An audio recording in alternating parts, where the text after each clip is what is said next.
Hello friends, இது உங்கள் investment coach. Learn to earn. Subscribe பண்ணி வச்சுக்கோங்க, பெல் ஐக்கானை கிளிக் பண்ணிக்கோங்க. என்னோட வீடியோஸ் உங்களுக்கு அடுத்தடுத்து கிடைச்சிக்கிட்டே இருக்கும். இன்னைக்கு நம்ம வீடியோவில் நம்ம என்ன பார்க்க போகிறோம்னு பார்த்தீங்கன்னா PPF, public provident fund. So public provident fund பற்றின டீட்டெயில்ஸை தான் இந்த வீடியோவில் நம்ம ஃபுல்லாக பார்க்க போகிறோம். ஸ்கிப் பண்ணாமல் லாஸ்ட் வரைக்கும் பாருங்கள், கண்டிப்பாக யூஸ்ஃபுல்லாக இருக்கும். இதில் லாக்இன் பீரியட் என்ன, ரிட்டர்ன்ஸ் என்ன, ரிஸ்க் எவ்வளவு, டேக்ஸ் பெனிஃபிட் என்னெல்லாம் கிடைக்குது, ஸோ இதை பற்றி டீட்டெயில்டாக நம்ம பார்க்கலாம் வாங்க. ஃபர்ஸ்ட் நம்ம பார்க்க போகிறது ரிட்டர்ன்ஸ். ரிட்டர்ன்ஸ் பார்த்தீங்கன்னா இது 7.1% தராங்க. எவ்ரி 3 months ஒன்ஸ் இது ரிவைஸ் பண்ணிகிட்டே இருப்பாங்க. குவார்ட்டர்லி ஒன்ஸ் மாறிக்கிட்டே இருக்கும். முன்னாடி இது 7.9% இருந்துச்சு, இப்போ 7.1% போயிட்டுருக்கு. எஃப்டிலேயே பார்த்தீங்கன்னா நம்மளுக்கு 5.86% வரைக்கும் SBI, HDFC, most of the பேங்க்ஸில் 6 தான் கொடுக்குறாங்க. ஸோ அப்படி பார்க்கும்போது எஃப்டிலேயே எனக்கு 6% வரைக்கும் கிடைக்குது. நான் எதுக்கு இதில் 7%, 1%க்காக ஏன் இது பண்ணணும் அப்படின்ட்டு நிறைய பேர் யோசிக்கலாம். அப்போனா இது வேஸ்ட்டு தான் அப்படிங்கிற மாதிரி தோணும்.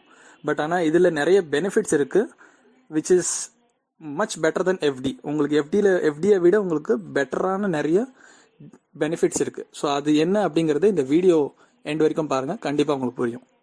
ஸோ அடுத்ததாக இதில் பார்க்க வேண்டியது மெச்சூரிட்டி அண்ட் லாக்இன். ஸோ இது மெச்சூர் ஆகுது எப்போன்னு பார்த்தீங்கன்னா 15 இயர்ஸ்க்கு அப்புறம் தான் இது மெச்சூர் ஆகும். லாக்இன் பீரியட் அதாவது 15 இயர்ஸ் வரைக்கும் லாக். இதுதான் ஆக்சுவலாக லாக்இன் பீரியடு. எஃப்டி மாதிரி நம்ம 1 இயருக்காகவோ 2 வருஷத்துக்காகவோ போட்டுட்டு எடுக்க முடியாது. அண்ட் இதில் சில எக்ஸப்ஷன்ஸ் இருக்குது. ஆஃப்டர் 5 இயர்ஸ் நீங்கள் 50% வரைக்கும் இதை விட்ரா பண்ணலாம். எமர்ஜென்சி கேசஸ், மெடிக்கல் எக்ஸ்பென்சஸோ இல்லை உங்களுக்கு பசங்க எஜுகேஷனுக்காகவோ அப்படிங்கிற ரீசன் சொன்னீங்கன்னா 100% கூட நீங்கள் விட்ரா பண்ணலாம் ஆஃப்டர் 5 இயர்ஸ்.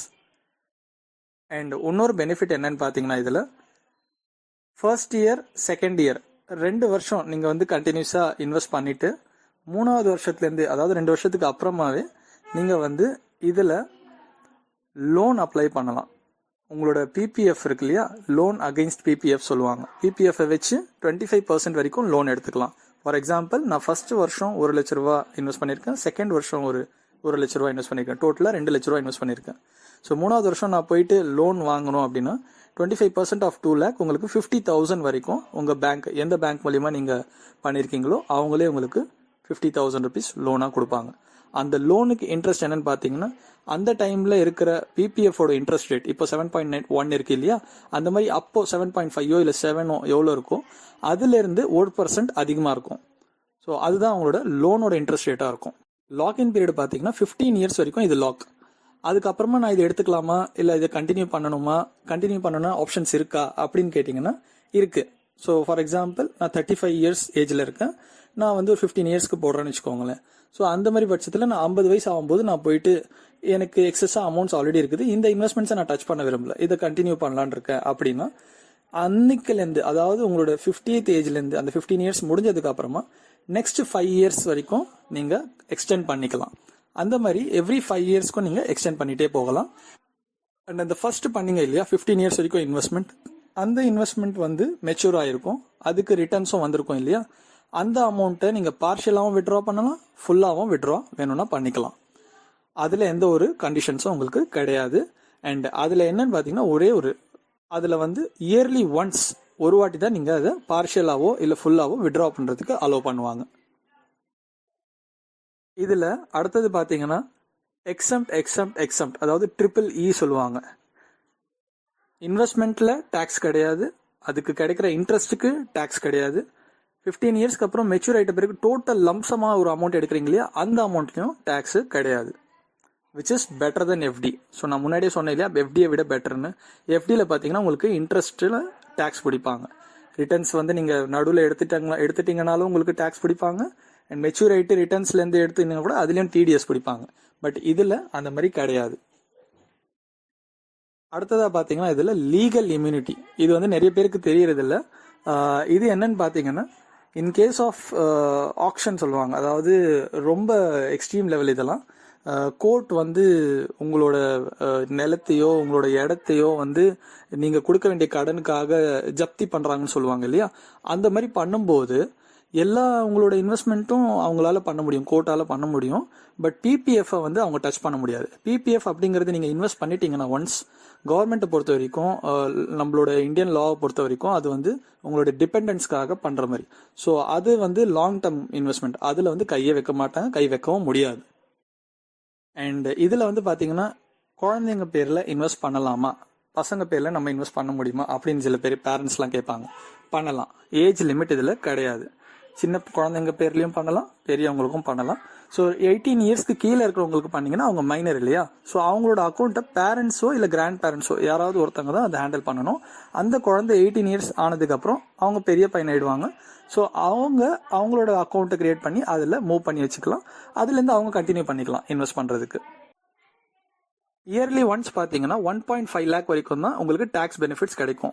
அதுக்கு மேலேயும் நான் இன்வெஸ்ட் பண்ணலாமான்னு கேட்டிங்கன்னா பண்ணலாம், பட் அதுக்கெல்லாம் டேக்ஸ் பெனிஃபிட் கிடைக்காது.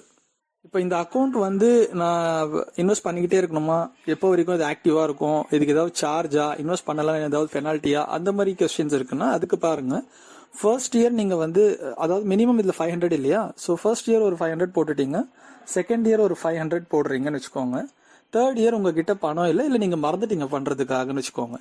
அப்படிங்கிற பட்சத்தில் என்ன ஆகும்னா உங்களுக்கு அந்த பெனிஃபிட் கிடைக்காது, அந்த டேக்ஸ் பெனிஃபிட்ஸ் இருக்கு இல்லையா அது கிடைக்காது. அண்ட் உங்களுக்கு வந்து கண்டினியூ பண்ணுறீங்க அப்படின்னா 4th இயரோ 5th இயரோ போயிட்டு மறுபடியும் நீங்கள் இன்வெஸ்ட் பண்ணணும்னா பண்ணலாம்.